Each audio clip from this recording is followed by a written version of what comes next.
Hello guys, welcome to my channel. I keep saying, what is Christmas without the beautiful color of red and white? Today I'm going to be showing you how I made this beautiful red ball gown for a beautiful girl. Today we're going to be doing a lot of tutorial. Please stay tuned. Don't forget to subscribe to my channel, click on the like button and share our video. That way you encourage us to keep posting. So now we'll be diving on how I made this beautiful gown. So what you need now is to get your lining material. I'm using the color lining red color and my red plain material. So this way I'm trying to fold my lining into two so I can cut the front of the dress. So after folding your lining into two, the next thing you do is to take your measuring ruler to measure your starting point. So I'll be making a straight line. The next thing I'll be doing is to try to get my half length.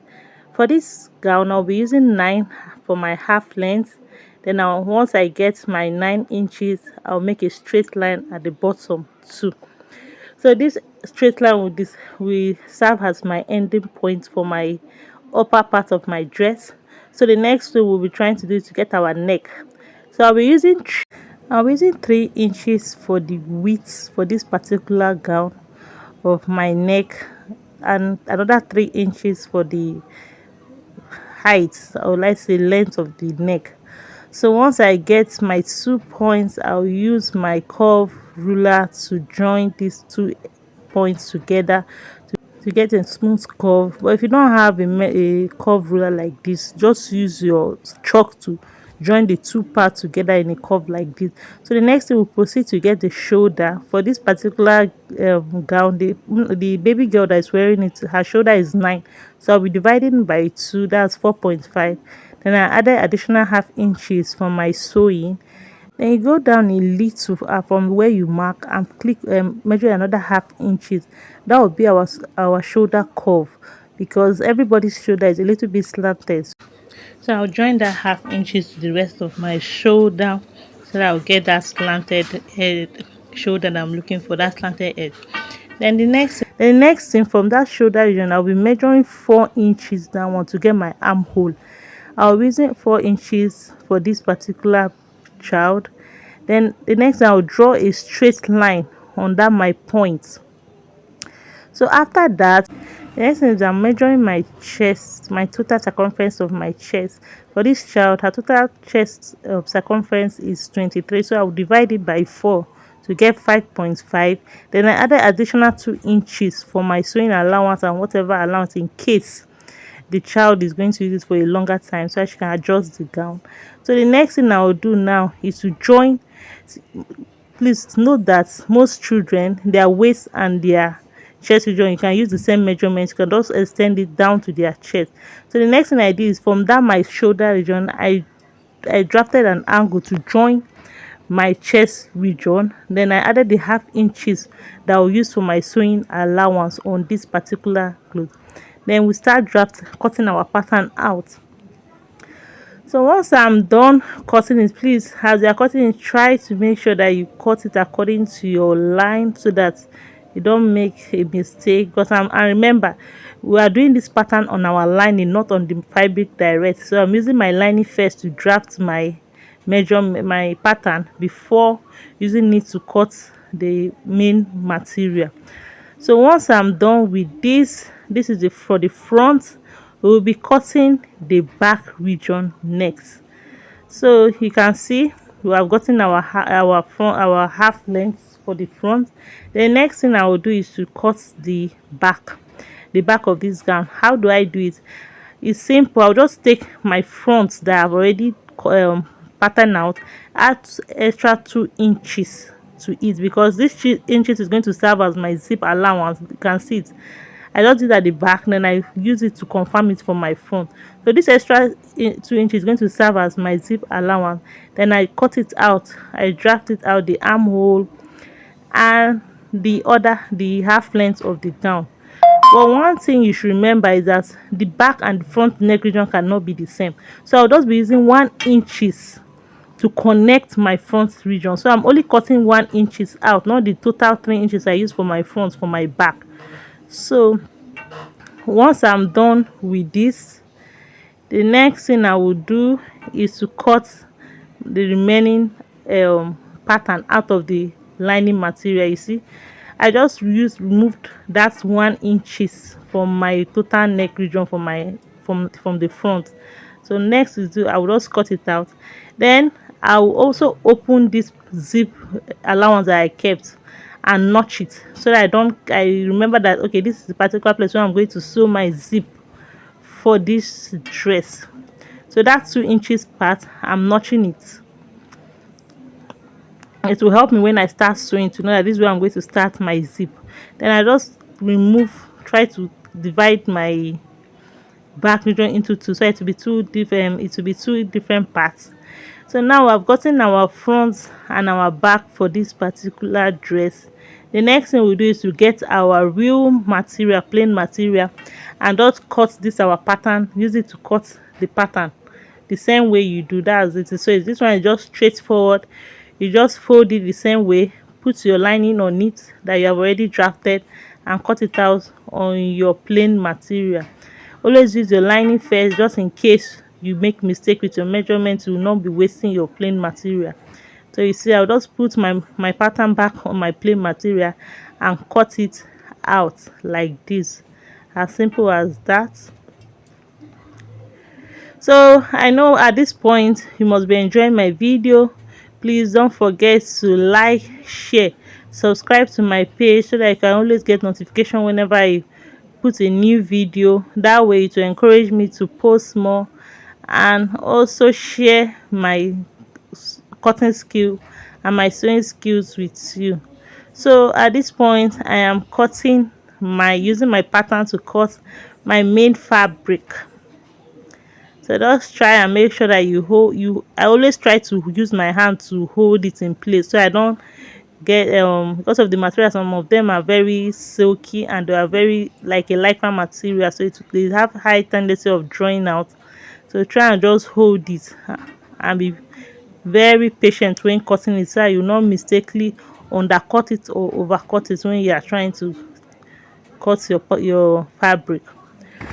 So I've done it for my front region. I'll be doing the same thing for the back of the material.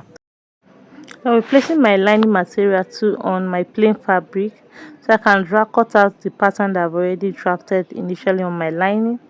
So you can see I'm trying to cut it out exactly the way my lining fits, so that I'll not have issue when sewing it and joining it together. So you see, I'm trying to be careful, manage my fabric while I'm cutting it like this. You just take your time to cut it, so that you will not have any issue. So now you can see I'm done. Then remember that particular, I'll still cut it into the same way my lining is exactly the way I cut my lining. So once I'm done with that, the next thing I'll do, remember that area I notched for my zip, I'm also going to notch it on my plain fabric too. So at this point I'll be trying to place all my materials together the way I'm going to be joining them together, the front for the front, the back for the back. So once I'm done with it, I'm going to join them. Look, I'm done joining them. So I'm going to tell you how I achieve this my inner joining arm to get a clean, neat look.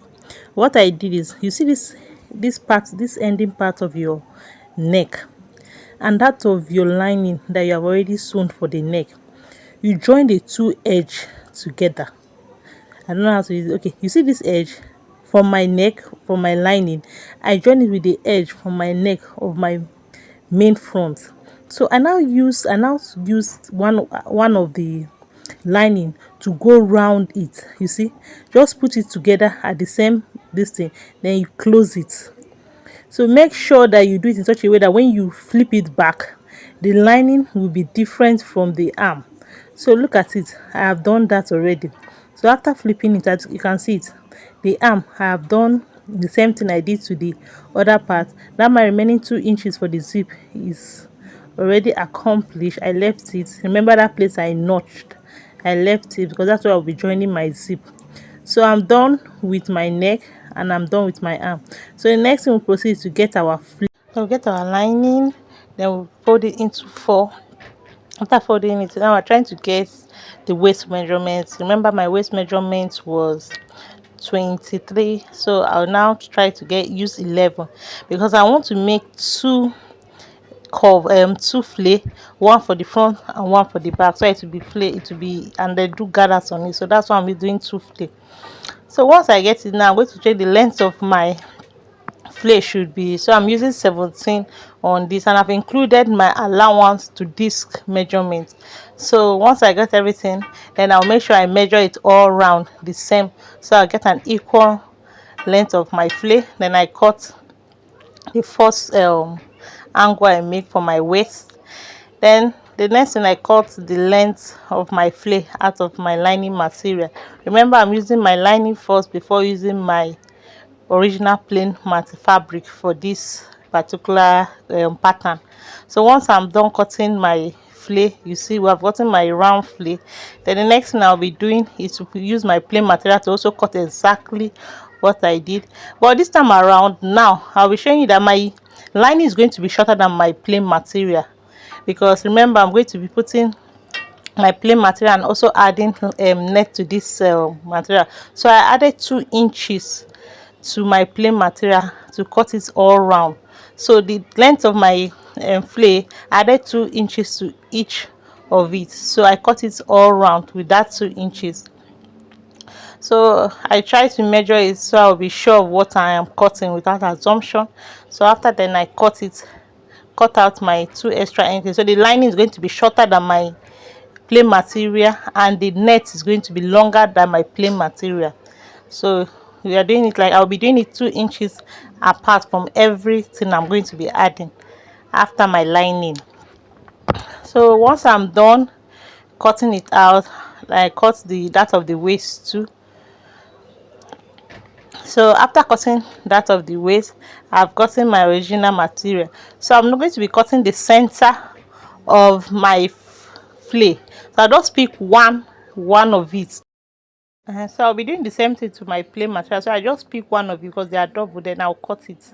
So once I'm done, I'm gathering everything I'm going to sew: my white net, my white hard net, then my soft net for my outside, then the inner net.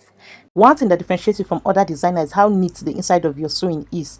If you don't have a knitting machine, there are other ways you can do so that you have a very neat inner, and it will help you attract more customers, because fashion have gone beyond just cut and sew. Now it's how neat your work is that determines how far you will go. So you can achieve this using a bias. So what I do is I trim it to as low as possible, and I get a bias and make sure that I stitch it in such a way that it doesn't appear on the front of the cloth. So you just stitch the two end of the bias to that rough opening. Then once you do this, what you should be getting. So by the time you turn the other side, you notice that the thread is not appearing on the other side of the this way will give you another way of having a neat dress inside and outside, and making your, so there is no excuse not to have a neat inside. Even if you don't have a weaving machine, please try this to help you upgrade your fashion game. Don't forget to like and follow our channel, subscribe to my channel for more updates. After joining, this is what you should be getting. Check my channel for more details on how I got that rose flower attached to my gown and other things. Thank you.